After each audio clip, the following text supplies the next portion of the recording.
Holy shit, guys! The price is pumping up, guys. Oh, only in just 5 minutes. Damn, it was a good entry. Yep.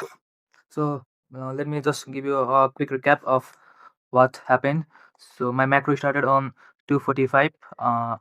Just that I have marked out right here. 2:45 New York Standard Time, and this took out the sell side liquidity. So I am looking for the buy. Also, there was news which gave us this huge down close candle, and I am looking for buy, but there wasn't much confluence because the sell side liquidity was taken right here, and the change in state of delivery will be here, right?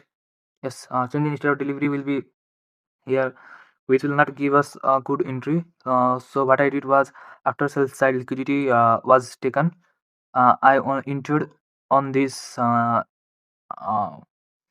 inverse fair value gap on GBP first. Inverse fair value gap on GBP, but entry on Euro USD because it gave me a good entry rather than GBP USD.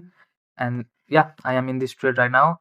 And after that, I am thinking of targeting, like, let's say this line right here, because it is the 50% zone of this down enclosed candle. Also, just a minute. Let me take this and mark out the low, as the 50% zone is here. Um, let's also mark out the 79% extension. Yep, might go, if it wants to rip up, it might go and take out this 79% zone easily. So it did take out our 50% extension right here. Okay, GBP wants to go down, but Euro USD just wants to rip up, and I don't know, man, what to do. Let's just wait and see. I